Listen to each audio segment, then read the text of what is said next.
بسم اللہ الرحمن الرحیم۔ السلام علیکم رحمۃ اللہ وبرکاتہ۔ تو چلیے ناظرین، آج ٹاپک شروع کرتے ہیں۔ حضرت داؤد علیہ السلام۔ حضرت داؤد علیہ السلام بنی اسرائیل کے بڑے نبی تھے جن کا ذکر قرآن میں بھی آیا ہے۔ بائبل کے زیادہ تر مضامیر جو ہے یعنی کہ انہی کی طرف سے جو منسوب کیے جاتے ہیں وہ بائبل کے مطابق داؤد علیہ السلام لگ بھگ 1000 سال حضرت عیسیٰ کے پہلے بیت الحم میں جو کہ فلسطین میں ہے پیدا ہوئے۔ تو ان کے والد کا نام جو ہے پسی تھا جو ابراہیم علیہ السلام کے خاندان سے تھے۔ اللہ نے ان کو بڑا طاقتور بنایا تھا۔ ایک بار جب یہ بکری چرا رہے تھے تو ایک شیر اور ریچھ نے ان پر جو ہے دھاوا بول دیا، تو انہوں نے ان دونوں کا اکیلے مقابلہ کیا اور دونوں کو موت کے گھاٹ اتار دیا۔ یا اللہ! تو طاقت اسے کہتے ہیں، شیر بھی اور ریچھ بھی۔ تو قرآن نے ان کی طاقت ہونے کی طرف جو ہے اشارہ کیا ہے، طاقتور ہونے کا، وہ تو حضرت داؤد علیہ السلام کے بارے میں، تب اسے دیکھتے ہیں۔ تو یہ سورہ نمبر 34 سورہ سبا آیت نمبر 10-11 میں اللہ نے کہا کہ ہم نے داؤد کو اپنی طرف سے بڑائی عطا کی تھی۔ یہ پہاڑوں اور اس کے ساتھ مل کر تسبیح کرو، اور پرندوں تم بھی۔ تو ہم نے اس کے لیے لوہے کو گرم کر دیا کہ پوری کوچ بنا لی، اور کڑیوں کو ٹھیک انداز سے جوڑا۔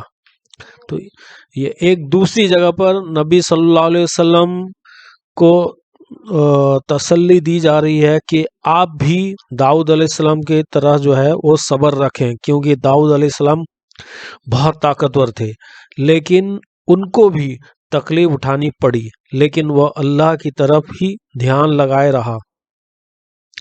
کون؟ حضرت داؤد علیہ السلام۔ قرآن سورہ نمبر 38 سورہ سعد آیت نمبر 17 میں آیا ہے، اے نبی صبر سے کام لو، اور ہمارے بندے داؤد کو بھی یاد کرو جو بہت ہی طاقت والا تھا، بے شک ہی وہ اللہ کی طرف سے رجوع کرنے والا تھا۔ نتیجتاً یہ اللہ نے داؤد علیہ السلام کو بادشاہ بنا دیا۔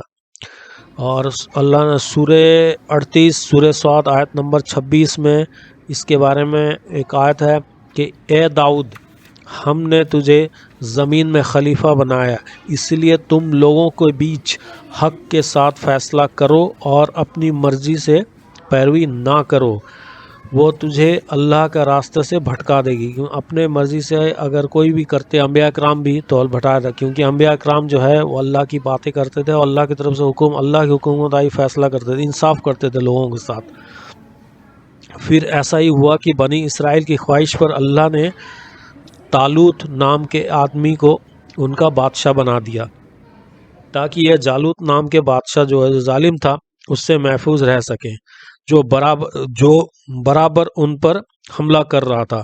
قرآن اس طرح اشارہ کرتا ہے سورہ نمبر 2 سورہ البقرہ آیت نمبر 246 میں، کیا تم نے بنی اسرائیل کے سرداروں کو نہیں دیکھا جب موسیٰ کے بعد انہوں نے اپنے ایک نبی سے کہا کہ ہمارے لیے ایک بادشاہ مقرر کر دے تاکہ ہم اللہ کے راستے میں جنگ کریں۔ تو پھر اللہ سورہ البقرہ آیت نمبر 247 میں کہتا ہے، ان کے نبی نے ان سے کہا اللہ نے تمہارے لیے طالوت کو بادشاہ مقرر کیا۔ پھر سورہ نمبر 2 البقرہ آیت نمبر 251 میں ہے، تو انہوں نے اللہ کے حکم سے انہیں ہرا دیا، اور داؤد نے جالوت کا قتل کر دیا، داؤد علیہ السلام نے، اور اسے اللہ نے حکومت اور حکمت عطا کی۔ حکومت بھی حکمت اگر مل جائے تو پھر کیا کہنا، حکومت بھی ہے حکمت بھی ہے، ماشاءاللہ۔ تو پھر کیا کہنے، بائبل میں اس کا ذکر یہ اس طرح سے آیا ہے کہ جالوت، جس کو بائبل میں جولیات کہا گیا ہے، بڑا ظالم تھا، بنی اسرائیل پر کئی بار حملہ کر چکا تھا، یہاں تک کہ ان کا وہ تابوت بھی چھین کر لے گیا جس کو وہ مصر سے لائے تھے۔ اس لیے بنی اسرائیل نے اپنے نبی جو ہے نا شموئیل سے درخواست کی کہ ہمارے لیے بھی کئی بادشاہ مقرر کر دیں تاکہ اس کے ساتھ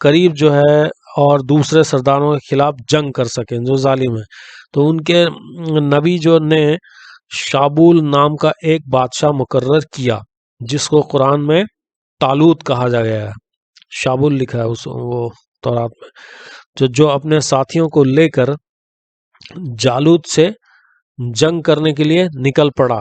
دونوں کی فوجیں بیت الحم کے قریب کوئی 15 میل جو ہے وہ مشرق کی طرف اکٹھے ہو گئی، یعنی کہ پچھم کی طرف. داؤد کے والد پسی کے 2 لڑکے لڑائی میں شامل تھے، اس لیے جو ہے وہ پسی نے داؤد کو بھیجا اور اپنے بھائیوں کی خبر لے کر آئے. اور جب داؤد علیہ السلام وہاں پہنچے تو دیکھا کہ جالوت طالوت کے نوجوانوں کو لے کر للکار رہا ہے. جو جالوت ہے وہ للکار رہا ہے، لیکن اس کے بھاری بھرکم جو ہے بدن، بھاری بھرکم جسم کی وجہ سے کسی نے ہمت نہیں کی کہ وہ آگے بڑھے. آبویسلی جو مضبوط طاقتور لوگ ہوتے ہیں انہیں دیکھ کے لوگ گھبراتے ہیں. تو یہ دیکھ کر داؤد علیہ السلام سے رہا نہ گیا، وہ آگے بڑھے اور تاک لگا کر اس کی پیشانی پر 3 پتھر مارے جس سے خون بہنے لگا اور وہ چکرا کر زمین پر گر گیا. داؤد علیہ السلام آگے بڑھے اور اسی کی تلوار سے اسے موت کے گھاٹ اتار دیا. یہ لگ بھگ 1010 حضرت عیسیٰ علیہ السلام کے پہلے کا واقعہ ہے. جب یہ خبر طالوت کو پہنچی تو وہ بڑا خوش ہوا اور اپنی بیٹی کی شادی داؤد علیہ السلام کے ساتھ کر دی اور انہیں اپنی فوج کا جنرل بنا دیا. ماشاءاللہ جو پہلے جنگجو لوگ ہوا کرتے تھے، جو بہادر ہوتے تھے، وہ اپنی بیٹی سے شادی کرتے تھے. اور آج سب یہ چاہتے ہیں کہ نیک جو ہے نیک صالحہ مل جائے ہماری بیٹی کو، لیکن پیسے والا بھی ہو. تو یہ دونوں بہادری کا تو سوال ہی نہیں ہے آج کل تو بزدلی بھی فقر ہے. اللہ حفاظت فرمائے. داؤد علیہ السلام کی بہادری نے جو ہے اس سے بنی اسرائیل بہت متاثر ہوئے اور ان کی بہادری کے جو ہے نا ان کے گیت گانے لگے، جس سے طالوت جلن کرنے لگا. وہ ظاہر بات ہے تو جلنا ہی تھا، اور ان کی طرح اسے قتل کا سکیم بنانے لگا. تو اس لیے وہ اس کے دربار میں بھاگ نکلے اور ہبرون چلے گئے، جہاں لوگوں نے ان کو اپنا بادشاہ بنا لیا. بہادر تھے ہی اور نبی بھی تھے. 7.5 سال تک وہ حکومت کرتے رہے. تو جالوت کی موت کے بعد بنی اسرائیل نے ان کو اپنا بادشاہ مان لیا. طالوت کے موت کے بعد بنی اسرائیل نے انہیں اپنا بادشاہ مان لیا. 971 جو ہے نا حضرت عیسیٰ علیہ السلام کے پہلے ان کا انتقال ہوا.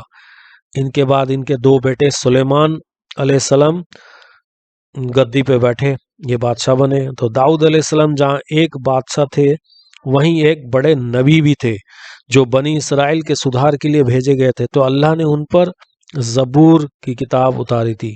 حضرت داؤد علیہ السلام پہ یہ یاد رکھنا ہے، زبور کی کتاب اتاری تھی. قرآن میں بھی یہ ہے اس بارے میں، سورہ بنی اسرائیل میں یہ ہے، آیت نمبر 55 میں ہے کہ ہم نے داؤد کو زبور عطا کی. یہ قرآن میں اللہ نے کہہ دیا آلریڈی. اور سورہ النساء بھی آیت نمبر 163 میں بھی یہ بات ہے کہ ہم نے داؤد کو زبور عطا کی. وہ زبور اتنی میٹھی آواز میں پڑھتے تھے کہ پرندے اور پہاڑ بھی ان کے ساتھ اکٹھے ہو کر اللہ کی تسبیح کرنے لگتے تھے. ماشاءاللہ.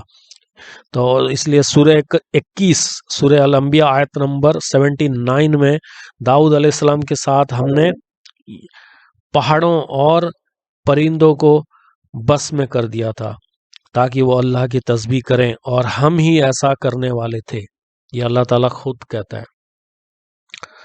تو یہ داؤد علیہ السلام جو تھے بہت پاورفل نبی تھے. داؤد علیہ السلام کا ذکر بھی قرآن میں کئی بار آیا ہوا ہے. تو انشاءاللہ ہم لوگ نیکسٹ ٹاپک میں اور تھوڑا سا داؤد علیہ السلام پڑھیں گے. ٹاپک لمبا ہو جائے گا. تب تک کے لیے آپ اسے سنیے اور اسے یاد کریے اور دعا کریے میرے لیے، اور اگلی ویڈیو کا بھی انتظار کریے. اس کا ہم سیکنڈ پارٹ لائیں گے انشاءاللہ. تب تک اسے لائک اور سبسکرائب بھی کریں. تب تک کے لیے اجازت دیں. جزاک اللہ خیر.